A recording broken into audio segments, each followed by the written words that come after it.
Gustavo Reis, você pode... o pessoal vai colocar o link para vocês aí nos comentários.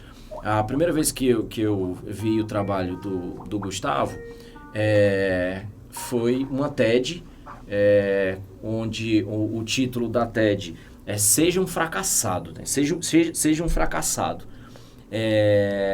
Daí o título já vai deixar você curioso. É um professor de matemática, e esse camarada vai apresentar uma TED, e então o título é Seja um Fracassado. Foi uma das TEDs empolgantes que eu assisti e que eu mostro para o pessoal até hoje. Você vai receber o link aí nos comentários, o pessoal do apoio vai colocar. O Gustavo é um inquieto. Se você for procurar acompanhar os trabalhos dele com a matemática, tu vai ter que acompanhar um monte de perfil e seguir um monte de trabalho. Hoje eu tô acompanhando o estudo de matemática. Uma das coisas que ele faz, e aí os meninos aqui da língua de sinais vão ficar satisfeitos, eu vou até mostrar para vocês depois, no IG, no Instagram do Estudo de Matemática, os vídeos que o Gustavo posta, todos eles têm legenda. Então, que é uma coisa que é uma invejinha branca que eu tenho, que é de conseguir fazer isso com essa qualidade para poder colocar. E a gente está falando da matemática, hein? Então, o Gustavo Reis, ele tem essas frentes todas de trabalho com a matemática, tanto na produção de conteúdo para os alunos, quanto no trabalho, na formação de profissionais, etc e tal. Gustavo, eu vi não sei se foi uma postagem tua, tu vai para Boston ou tu veio recentemente para fazer uma apresentação lá. Boa tarde, a gente está agora sábado, dia 15 de outubro, feliz dia do professor, salve, salve, 15 horas e 19 minutos. E aí, fala alguma coisa aí. Bom, professor, aí não sobra nada para eu falar. Eu queria pelo menos começar a minha intervenção, aliás, uma honra participar dessa atividade, lhe parabenizando e parabenizando a todos nós pelo nosso dia, né? É sempre um dia muito bacana, é um dia de muita retribuição, né? É um dia de muita gratidão dos alunos, e eu tenho certeza de que é o seu caso também. Já deve estar recebendo muitas manifestações aí de alunos e ex-alunos queridos, né? E a gente sempre gosta de compartilhar esse dia com eles. Eu estou na escola aqui, a escola se chama Espartato, né? A escola que, de certa forma, funciona como um guarda-chuva de todas essas iniciativas. E eu estou aqui porque o pessoal está tendo aula, não tem refresco no dia do professor, nem para os professores que trabalham comigo, e muito menos para os alunos, né? Imagina, faltando 21 dias para o Enem, se a gente vai parar agora, de jeito nenhum. Exato. Eu não sei se mais cedo, você estava em aula aí, quando eu comecei a transmissão, eu estava dizendo para o pessoal que uma das motivações de eu querer fazer um evento de alto impacto no dia do professor é porque uma vez eu estava viajando, foi feriado o dia do professor, eu consegui me liberar e aí fui turistar. E aí estava atravessando a rua na cidade onde eu fui e vi 3 alunas fardadas de mochila e tal. E eu falei, hoje não é feriado aqui na cidade? Não tem aula? Ela disse, tem aula normal. Eu falei, mas e não é dia do professor? E aí um olhou para o outro e falou assim, e professor é gente? Nossa e eu senhora. calado fiquei, não falei qual era a minha profissão. Eu falei, mas a gente tem que levantar a bola do professor no dia do professor. Então é uma das motivações da gente estar aqui hoje. Eu, na verdade, eu acho muito controversa essa ideia do feriado, né? Porque, enfim, normalmente quem é professor por vocação, ou enfim, né, quem fez disso uma escolha e não, enfim, não foi resultado de uma consequência ou de uma circunstância, normalmente não gosta de estar longe da sala de aula no seu dia, né? É mais ou menos como a mãe que não vê os filhos no dia das mães, como o pai que não está com os filhos no dia dos pais. É uma coisa meio estranha, né? O professor se afastar dos seus alunos no seu dia, né? Mas eu já ouvi alunos, já fui consultado por alunos com relação ao meu trabalho, se além de dar aula eu trabalhava também, né? O que é algo semelhante, né, a essa ideia de desde quando o professor é gente, né?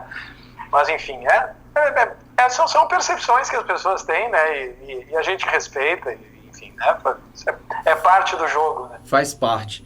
Gustavo, me fala uma coisa, eu estava dizendo aqui pro pessoal que a primeira vez que eu vi seu nome foi assistindo a uma TED, aquela Seja um Fracassado. Sim. E eu já ouvi uma fala sua também dizendo, se eu não fosse professor de matemática, mas eu daria aula de outra coisa.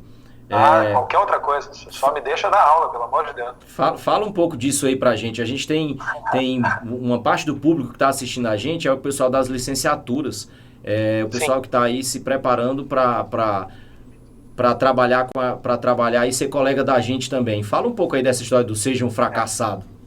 Sabe que isso é muito legal, né, professor? Porque nós temos um projeto de aulas online também, né, que eu vi, que houve referência mais cedo, que se chama Estúdio Matemática. O Estúdio Matemática é uma iniciativa do Espartato Online, que é uma das 6 colunas em que a nossa escola se divide.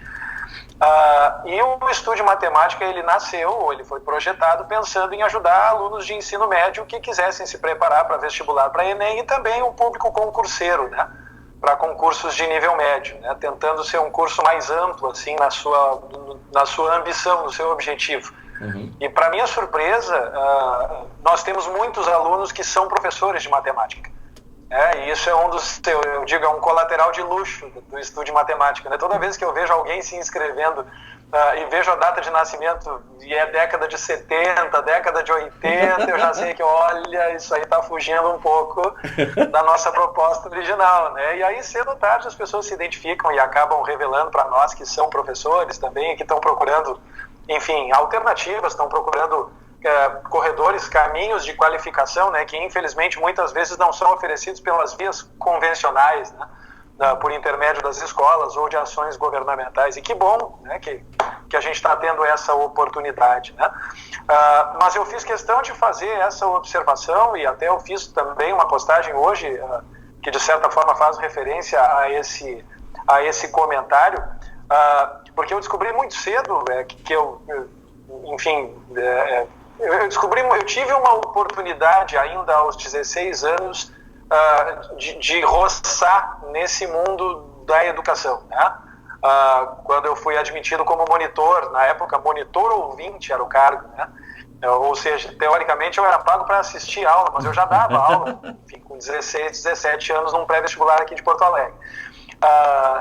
E desde muito cedo eu percebi, né? Embora isso só tenha ficado mais claro agora, recentemente, quase 20 anos depois, em função das muitas leituras do mestrado em design que eu terminei há pouco, eu percebi que o que eu gosto mesmo é do convívio com as pessoas. O que eu gosto mesmo é do convívio com os alunos, né, de aprender com as histórias deles, de entender as dores e as delícias de ser jovem, né? E isso rejuvenesce a gente mesmo todos os dias, né? E de tentar, enfim, promover pequenos pontos de inflexão, porque é o máximo que a gente consegue, né? A gente consegue alterar, né? Tipo, minimamente, e que bom que eu estou conversando com um professor de física, né? Minimamente a gente consegue alterar a direção e o sentido de um vetor, e às vezes aquela alteração... Acabamos de falar sobre isso aqui. Por isso que eu fiz questão de dizer, né? Eu não sou licenciado em matemática, isso é uma curiosidade e eu não escondo isso de ninguém. Eu sou formado, a minha graduação é em computação e o meu mestrado foi em design, né, com um viés totalmente educacional, sobre educação à distância, sobre aulas em vídeo, percepção de proximidade, gatilhos de respostas emocionais positivas, um monte de coisas assim, que tem a ver com o que a gente busca fazer, né? Que é, de certa forma, uma espécie de entretenimento, por que não dizer? De tentar mostrar para as pessoas que aprender, né, alguma coisa que pode eventualmente ser útil para que ela tenha uma compreensão melhor da realidade que a cerca, não precisa necessariamente ser um processo penoso ou um processo que envolva alguma espécie de obrigação ou alguma coisa do gênero, né? Então é mais nesse sentido que eu faço questão sempre de frisar isso, que se não existisse a matemática eu daria aula de física, se não existisse a física eu daria aula de história, sei lá, de geografia, daria aula de design, de plano de negócios, de empreendedorismo, alguma coisa, edição de aulas em vídeo, professor, por que não? Né? Alguma coisa eu ia dar um jeito de continuar cercado dessas pessoas que tanto enriquecem o meu dia a dia, né? E, com o perdão do egoísmo dessa última manifestação, mas me faz muito bem ser professor. Então é nesse sentido que eu faço questão de frisar. Mas acho que a fala é essa mesmo, e é engraçado que tu falou isso, que é uma coisa que eu digo sempre assim, quando eu comecei com as aulas de física, eu era muito centrado em duas coisas, era na disciplina, de estudar correto, e a física a gente tem que ter a disciplina. E logo, logo, com os primeiros convívios, eu descobri que, na realidade, mais importante do que as leis de Newton era o convívio com as pessoas. O grande presente eram as pessoas que a gente conhecia e isso era que ia ficar. Então, hoje, por exemplo, para conseguir fazer isso daqui, eu estou cercado de pessoas dando apoio e mais da metade desse pessoal ou foram meus alunos ou ainda são.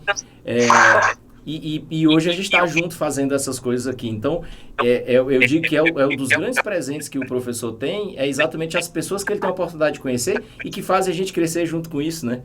Então, eu acho que a fala é essa daí mesmo. E não diria nem só isso, né? Que a gente estabelece parcerias muito sólidas enquanto tem um objetivo em comum, né?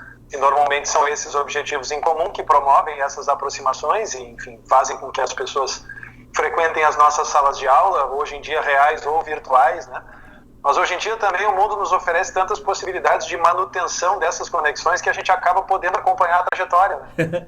E aí a gente vê aquelas ovelhas negras, né, que esbarram pelo nosso, né, que passam pelo nosso caminho assim e que de certa forma, né, apresentam um certo grau basal de indiferença. Já aconteceram casos como esse aqui que foram muito legais da gente acompanhar e de repente a gente conseguir mostrar para aquelas pessoas uma perspectiva um pouco diferente que faz com que elas despertem para o encantamento em relação a alguma coisa que parecia dormente ou algo do gênero.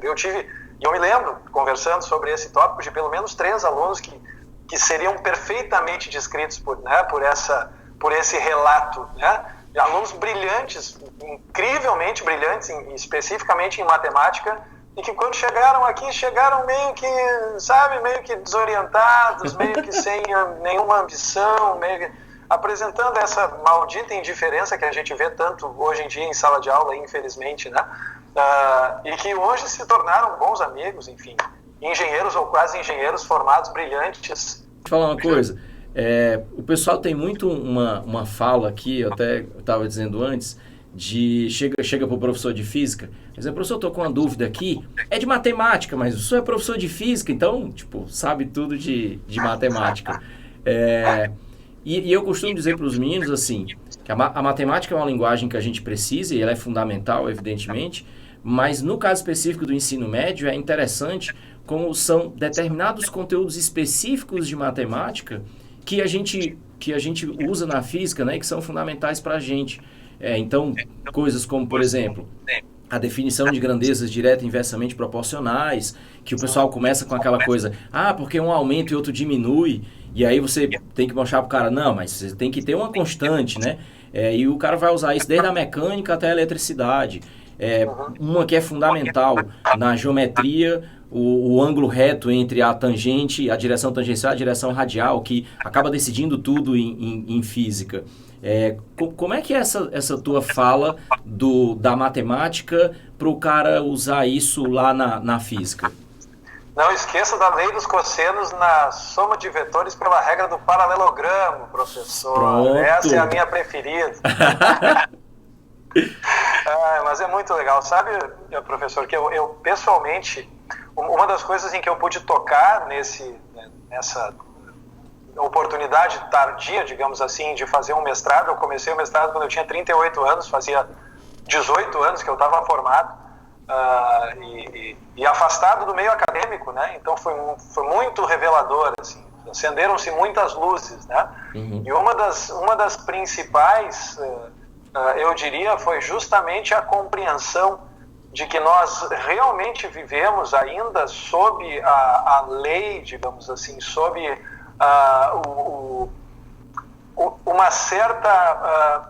uma educação pautada por princípios muito fortemente vinculados à Revolução Industrial, muito fortemente vinculados à ideia de que as disciplinas podem ser compartimentadas e isoladas umas das outras. O que é um negócio completamente absurdo. Eu tento sempre mostrar para os meus alunos aqui, sempre que eu tenho a oportunidade, e é claro, pisando em ovos de certa forma, né, para evitar até melindrar alguns professores que pensam diferente de mim, né? Mas tentar mostrar para eles que é impossível pensar em química sem pensar em matemática, e é impossível pensar em matemática sem pensar em física, e é impossível pensar em física sem pensar em biologia, e a gente tem muita riqueza para explorar nessas intersecções.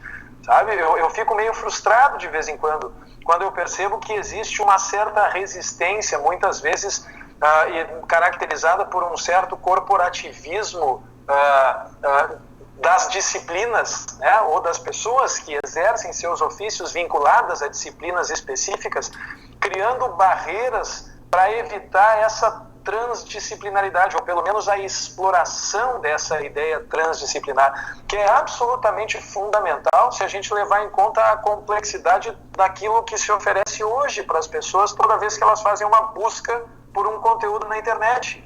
Se a pessoa buscar por cinemática na internet, ela não vai ter resultado só da física.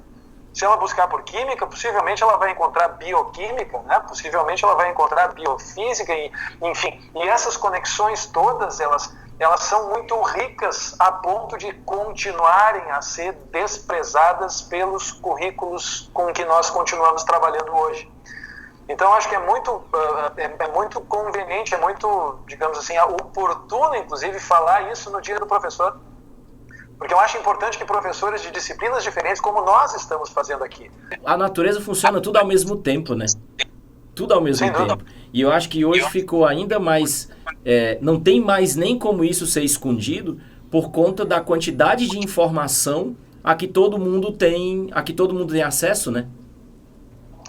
E não só isso, né, Ildefonso? Lá pelas tantas, os alunos eles começam a descobrir ou a ser apresentados tardiamente para conceitos que fazem com que eles percebam tarde demais o vínculo que existe entre as disciplinas, entre as diferentes disciplinas que são apresentadas para eles de maneira isolada no ensino médio tradicional.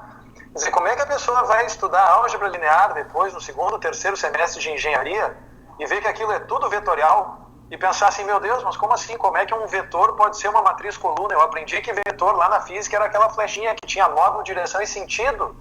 E agora esse professor de matemática está tentando me convencer de que um vetor pode ser expresso por intermédio de uma matriz. Aquelas mesmas matrizes que quando eu estudei no ensino médio eu achava que não serviam para nada. E eu fico pensando nas oportunidades que a gente perde de crescer, de enriquecer e de despertar e de oportunizar gatilhos de entusiasmo, de motivação para essas pessoas por insistir nessa ideia compartimentada, nessa ideia de isolamento entre as disciplinas, que é completamente desvinculado da realidade que nós temos hoje e que, sem nenhuma dúvida, não vai nos levar a lugar nenhum se permanecer aí, né, enfim, intocada pelos próximos 10 a 20 anos. Basta ver que se a gente pegar hoje o pessoal que está produtivo e que está produzindo e que está fazendo suas pequenas revoluções, cada um em sua área, todo mundo vai ter o mesmo discurso. Independente de ser um professor de física, ou um professor de matemática, de ser um empreendedor, todo mundo com essa fala do conhecimento global e do conhecimento geral, né? Gustavo, deixa eu te pedir uma coisa. Vamos falar para o pessoal que está aí na preparação de reta final para o Enem. Dá aí a dica do estudo de matemática, dá aí a dica do Gustavo Reis para o pessoal. Vamos lá então, dica do Gustavo Reis. Em primeiro lugar, tem aula ao vivo do Estudo de Matemática no domingo, 20 horas, nos próximos 2 domingos, são as 2 últimas aulas da nossa temporada 2016. Então, são 2 assuntos que infelizmente não estão na pauta do Enem, a gente deixa por último, inclusive, para poder trabalhar mais cedo, né? A primeira aula do próximo domingo, agora 16, amanhã, na verdade, vai ser sobre determinantes. E a aula do domingo que vem vai ser sobre números complexos, que é a aula 64 de encerramento da nossa temporada de transmissões ao vivo, né? Claro que a gente ainda tem aulas para gravar. Isso aí às 20 horas. Sempre às 20 horas, tá? Pode estudematemática.com.br. Se a pessoa entrar, vai encontrar um pop-up durante o horário da aula, um pouco antes, na verdade, que ela pode clicar e cair direto dentro do nosso canal do YouTube, em que a gente vai estar transmitindo a aula ao vivo. Tá? E sendo, Gustavo, que só para esclarecer... tu tá no Rio Grande do Sul, não é isso? No Rio Grande do Sul, Porto Alegre. E hoje à noite começa o horário de verão. Hoje à noite é o horário de verão, exatamente. Então, Pronto. 20 horas aqui vai ser, acho que 19 horas aí, né? Que pra gente não tem horário de verão aqui no Ceará. Então, só pro pessoal ficar ligado. Não, é verdade. Eu sempre lembro disso durante a temporada do horário de verão. Né? Manda aí. E fora isso, para quem está na reta final do Enem, o Enem é uma prova muito particular, né? Ela tem nuances muito específicas. Então a gente sempre faz questão de frisar quais são as competências que costumam ser mais cobradas entre as 45 questões. Né? E para quem está há 21 dias do Enem, na hora do pesadelo, e não se mexeu até agora, bom, em primeiro lugar eu recomendo muita reza forte, né? Que procure boas encruzilhadas na sua cidade para poder, de repente, né, fazer um trabalhinho. Gustavo, vai continuar. Com o Skype, mas vamos de novo. 3 competências, tá? As competências que eu recomendo para a última hora, né? Para os estudos de última hora. São a competência 3, medidas de grandezas, em que entra razão, entra proporção, entra escalas, notação científica, né, alguns conceitos que são super básicos e super vinculados com a física também, né? Por que não dizer? Super importante a gente saber todos esses elementos. Na competência 4 a gente tem relações entre grandezas, que também, né, tudo a ver com o sistema internacional, todas as questões de relação de dependência entre grandezas, proporção direta, proporção inversa, porcentagem, a física tudo isso inteira entra aí. na competência 4. E depois, na competência 6, a gente tem interpretação de dados em tabelas e gráficos, que são normalmente questões de ligação direta. A gente lê os dados, observa o gráfico, interpreta e responde a questão. Ou seja, não são questões que envolvem um grau de elaboração preliminar muito grande, como é o caso, por exemplo, de algumas questões de álgebra, que podem envolver logaritmos, que podem envolver funções trigonométricas. E é claro que, nesse caso, para quem não estudou isso até agora, eu não recomendo que corra atrás. Para tirar o prejuízo, né? Eu também recomendaria, assim, como, digamos, um 3,5, né? Já que eu recomendei 3 competências, que a pessoa observasse também, o candidato observasse também os tópicos de estatística, tá? As medidas de tendência central, que são a média, a mediana e a moda, e as medidas de dispersão, que são a variância e o desvio padrão. Eu acho que com esses itens todos, né, isso, observa que eu nem falei em geometria, né, eu estou falando só nos tópicos em que eu aposto que o estudo pode ser de mais rendimento na reta final. Eu acho que com esses tópicos, medidas de grandezas, relações entre grandezas, interpretação de dados, tabelas e gráficos e estatística, a gente consegue com alguma tranquilidade atacar cerca de 20, talvez 22 questões da prova, mais ou menos metade das questões da prova de matemática do Enem. E por incrível que pareça, quem conseguir acertar metade das questões já vai estar muito acima da média. Mas muito mesmo. A média de acerto bruto tem sido em torno de 15, 12, 13 acertos de um universo de 45, né? É até um pouco assustador isso, porque a gente está falando de um universo cujo acerto aleatório se aproximaria de 9, né? É o que a gente esperaria, 20% de acerto da prova, né? Então, uma prova cujo score bruto médio fica em torno de 12 é uma prova em que o desempenho geral das pessoas é muito próximo do nível de desempenho aleatório, que infelizmente é um retrato do que a gente vive hoje, né? Em termos de como os alunos chegam preparados em matemática no final do ensino médio. Show. Então, competências 3, 4 e 6. Menos 4 e 6 e mais metade das 7. Pronto. A outra metade é probabilidade. Uma probabilidade eu não recomendo definitivamente. Aquilo lá cheira a enxofre. Foi o demônio que criou a probabilidade. E ficar ligado aí nas transmissões ao vivo do Estudo de Matemática, nos domingos, às 21 horas, e atenção ao horário de verão. E a partir do dia 23, Delfonso, é bom registrar, a gente vai lançar uma programação toda especial para o Enem, tá? Show. Aulas ao vivo, na última semana a gente entra todos os dias ao vivo, tá? E todos vão ser convidados, todas as pessoas que curtirem a nossa página do Facebook, Estude Matemática, né? Só procurar Estude Matemática certamente vai encontrar. Sim. Nós temos na última contagem cerca de 107 mil curtidas, fizemos uma baita festa aqui, como a gente diz no Rio Grande do Sul esses dias aí, que a gente conseguiu chegar em 100 mil, né? Legal. E uma página de educação, né? Página de matemática que consegue chegar em 100 mil é uma coisa maravilhosa, né? É para comemorar. Futebol é barbada, né? Chegar em 100 mil. Quero ver dando aula de matemática, cara. É mais complicado, né? Então foi muito legal e a gente tem, enfim, usado esse canal principalmente, mais o nosso Instagram, né? Que também é bem agitado, está chegando perto de 30 mil seguidores, para comunicar às pessoas a respeito dessa nossa programação. Então, quem nos segue nas redes sociais, certamente, seguramente, vai ficar sabendo a respeito de tudo a tempo de participar. Gustavão, vamos abusar pela última vez do Skype hoje e vamos fazer o nosso encerramento.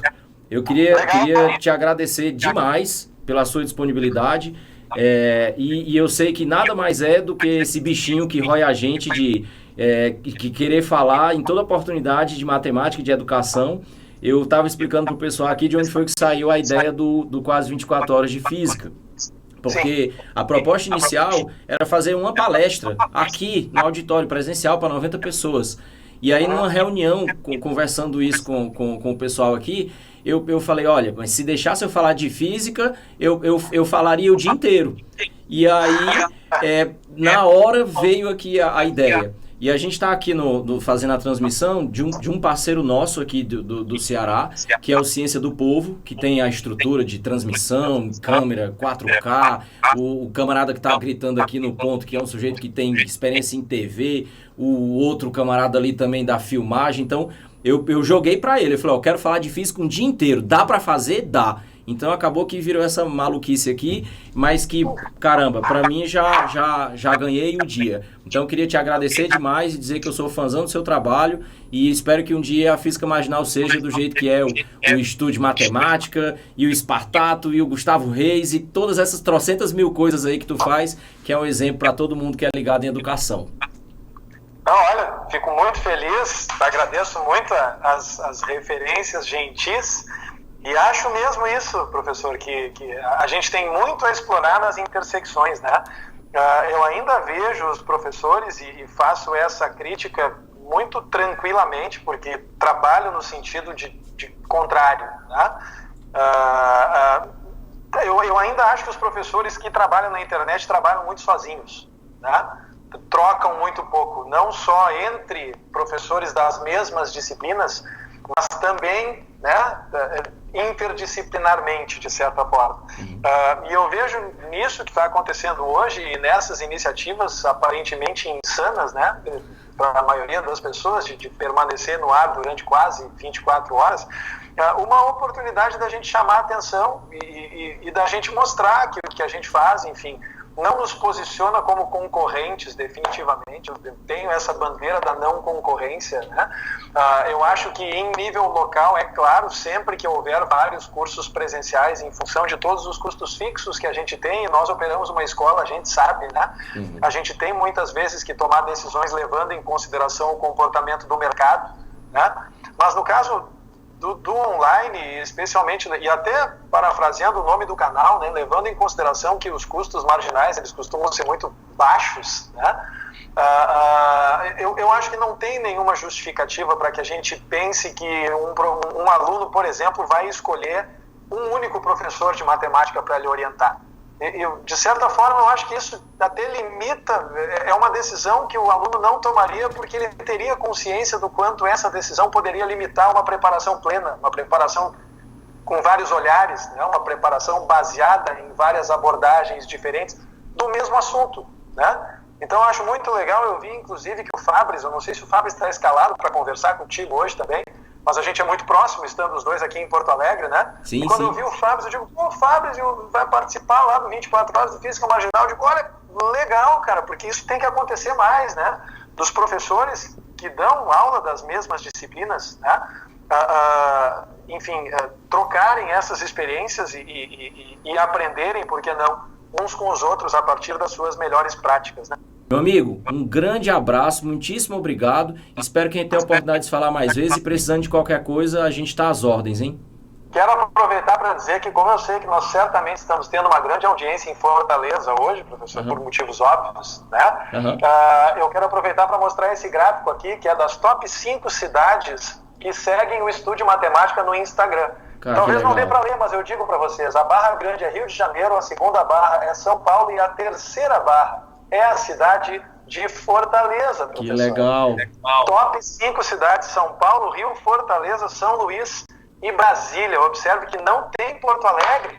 Top 5 Estúdio Matemática no Instagram, professor. Fica aí o recado pro pessoal de Porto Alegre e fica o convite para você vir aqui para conversar com a gente aqui. Vamos pensar nesse negócio. Já tá merecendo. Em Fortaleza, no final de 2014, dando uma palestra aí pro Sebrae. Estou sendo sondado para dar uma palestra em janeiro em Fortaleza, ainda não fechou, mas a gente está conversando. Se eu for aí, certamente iremos até a Praia do Futuro tomar uma bem gelada, que vai ser um grande prazer. Pronto, já tá combinado e a gelada é por minha conta. Que maravilha. Valeu, boa. Meu amigo. Um abração. Obrigado. Isso. Eu que agradeço a honra e a oportunidade. Tá? Valeu, tchau, tchau.